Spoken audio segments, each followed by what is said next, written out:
पुत्र प्राप्ति का वर देता हूँ, परंतु वह पुत्र केवल 12 वर्ष तक जीवित रहेगा। इसके पश्चात वह मृत्यु को प्राप्त हो जाएगा। इससे अधिक मैं इसके लिए कुछ नहीं कर सकता। माता पार्वती और भगवान शिव का यह वार्तालाप वह साहूकार सुन रहा था। इससे उसको न तो प्रशंसा हुई और न ही दुख हुआ। वह पूर्व की तरह शिव जी का व्रत और पूजन किया करता था। कुछ समय पश्चात साहूकार की स्त्री गर्भवती हुई और उसके 10वें महीने में गर्भ से अति सुंदर पुत्र उत्पन्न हुआ। साहूकार के घर में बहुत खुशी मनाई गई, परंतु साहूकार तो यह जानता था कि उसकी केवल 12 वर्ष तक की आयु है, इसलिए उसने अधिक प्रशंसा नहीं प्रकट की और न ही किसी को यह भेद बताया। जब वह बालक 11 वर्ष का हो गया तो बालक की माता ने उसके पिता से कहा, उसका विवाह करने के लिए कहा। साहूकार ने कहा, मैं अभी इसका विवाह नहीं करूंगा, मैं अपने पुत्र को काशी पढ़ने के लिए भेजूंगा। साहूकार ने बालक के मामा को बुलाकर उसको बहुत सा धन देकर, तुम इस बालक को काशी पढ़ने के लिए ले जाओ और रास्ते में जिन जिन स्थानों से भी जाओ, यज्ञ करते ब्राह्मणों को भोजन कराते तथा दक्षिणा देते हुए जाना। दोनों मामा भांजे यज्ञ करते ब्राह्मणों को भोजन कराते तथा दक्षिणा देते हुए काशी जी की ओर चल पड़े। रास्ते में एक शहर पड़ा।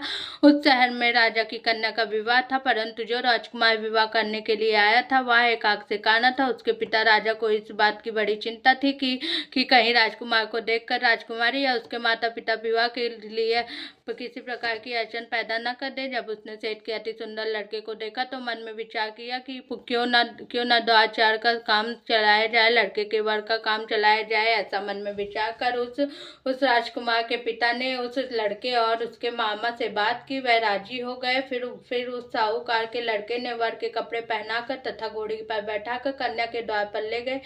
सभी कार्य प्रशंसा से पूर्ण हो गए। राजकुमार के पिता ने सोचा है कि यदि विवाह भी इसी लड़के से करा लिया जाए तो क्या बुराई है। ऐसा विचार कर लड़के के मामा ने उससे कहा, मामा ने कहा, यदि आप फेरों और कन्यादान को भी काम पूरा करा दे तो आपकी बड़ी कृपा होगी। मैं इसके बदले में आपको बहुत सारा धन दूंगा। दोनों ने इसे साथ स्वीकार कर लिया। विवाह कार्य बहुत अच्छी तरह से संपन्न हो गया। सेठ का पुत्र जिस समय जाने लगा, उसने राजकुमारी के चुनरी के पल्ले पर लिखा था, तुम्हारा विवाह लिख दिया था। तुम्हारा विवाह मेरे साथ हुआ है, परंतु जिस राजकुमार के साथ तुम विदा हो आओगे वह एक आंख से काना है। मैं काशी पढ़ने जा रहा हूँ। सेठ के लड़के के जाने के पश्चात राजकुमारी ने जब चुनरी कप पर ऐसा लिखा हुआ पाया तो उसने काने राजकुमार के साथ जाने से मना कर दिया। उसने अपने माता पिता को सारी बात बता दी और कहा कि यह मेरा पति नहीं, मेरा विवाह इसके साथ नहीं हुआ। मेरा विवाह